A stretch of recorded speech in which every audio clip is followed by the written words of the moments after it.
Assalamualaikum warahmatullahi wabarakatuh, para pendengar radio Silaturahim.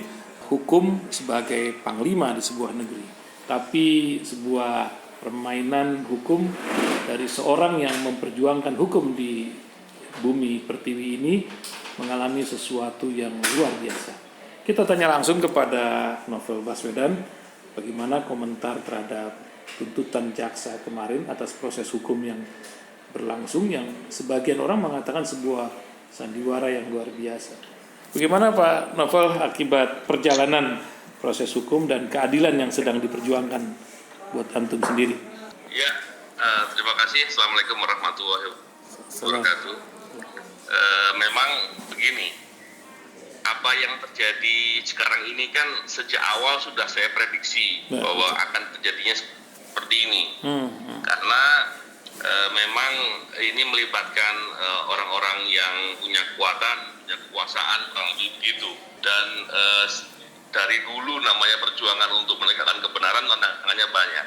Sekarang yang terkait dengan masalah tuntutan 1 tahun ini terlihat sekali bahwa memang hukum sedang diinjak-injak, keadilan sedang diinjak-injak oleh orang-orang yang oknum-oknum tersebut. Saya melihatnya ini dagelan yang dilakukan dengan seronok, dengan terang-terangan gitu ya, dengan dengan di ruang publik yang semua orang bisa melihat sebenarnya.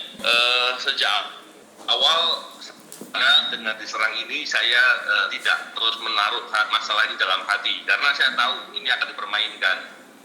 Oleh karena itu saya bersikapnya secara pribadi harus dengan tenang, karena saya ingin tetap berjuang dalam hal ini. Terkait dengan hal tadi, terkait tuntutan 1 tahun tersebut, ini menunjukkan bahwa tidak ada keseriusan. Ini menunjukkan bahwa sekedar persidangan ini dibuat seperti suatu formalitas belaka dan tidak ada kesungguhan untuk membuktikan fakta yang sebenarnya, apalagi aktor intelektual. Oleh karena itu saya melihat catatan yang terpenting adalah apabila kita melihat suatu negara, suatu pemerintahan yang berjalan, tentunya pemerintahan tersebut melakukan pembangunan di semua aspek. Ketika kita memandang aspek hukum adalah aspek yang sedang dibangun, kita sedang dipertontonkan bangunan yang compang-camping, bangunan yang hancur. Inilah yang tergambar.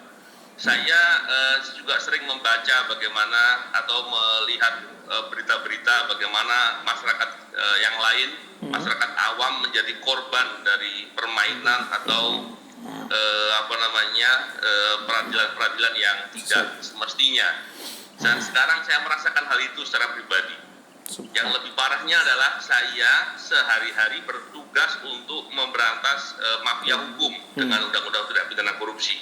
Sekarang saya diperlihatkan hal demikian dan dibiarkan seperti ada pengabaian.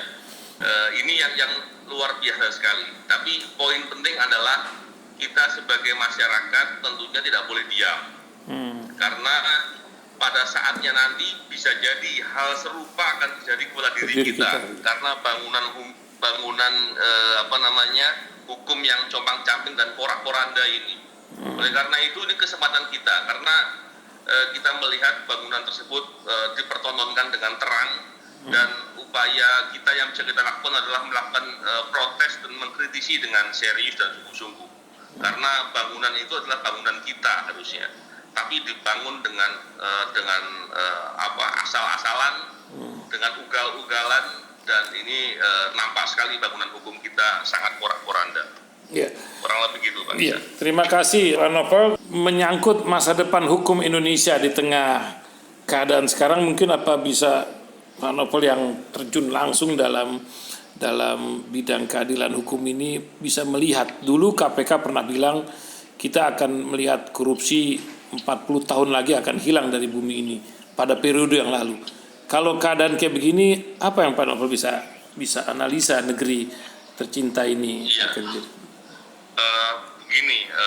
Kalau memang sekarang ini kita lihat semua sisi sangat memprihatinkan.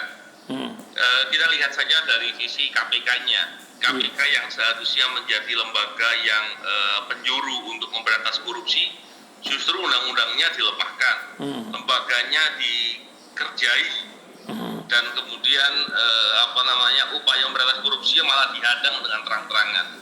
Jadi saya kira apa yang kita cita-citakan justru semakin mundur rasanya apabila tidak ada perubahan. Tapi saya kira perubahan itu juga tidak dikehendaki untuk sementara waktu ini.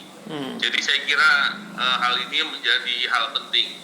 Saya menyampaikan ini bukan sebagai bentuk pesimisme, karena faktanya saya ada di KPK, saya masih bekerja, saya masih menangkap beberapa pelaku-pelaku besar, dan itu menunjukkan bahwa kita harus selalu optimis. Tapi menyampaikan fakta yang sebenarnya, keadaan yang sebenarnya itu suatu bentuk optimisme, karena kita ingin berubah.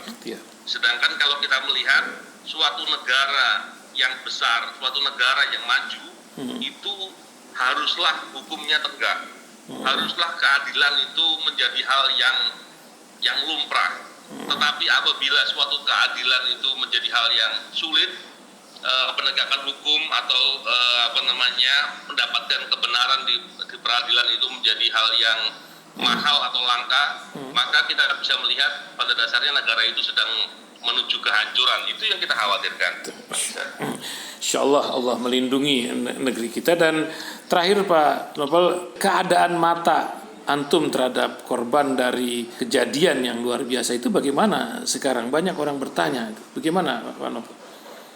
Iya, sekarang mata saya yang dua-duanya ini kena serang air keras.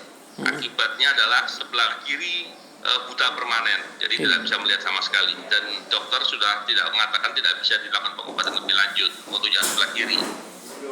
Yang sebelah kanan kondisinya dijaga untuk tidak turun lagi, tapi kurang lebih penglihatan hanya bisa antara 50%. Jadi untuk mengenali orang yang melintas di dekat saya itu agak sedikit sulit. Tapi saya berharap semoga Allah memudahkan untuk mendapatkan kesembuhan, terutama untuk yang kanan. Karena satu-satunya yang masih ada harapan adalah yang kanan. Insyaallah. Gitu Pak Isa. Doa kami selalu Mas Novel buat perjuangan ini, dan mudah-mudahan dengan kekuatan doa ini Allah memberikan jalan keluar terhadap bangsa kita. Terima kasih Mas Novel. Terima kasih. Salam buat keluarga, buat semua perjuang keadilan. Assalamualaikum Mas Novel. Waalaikumsalam.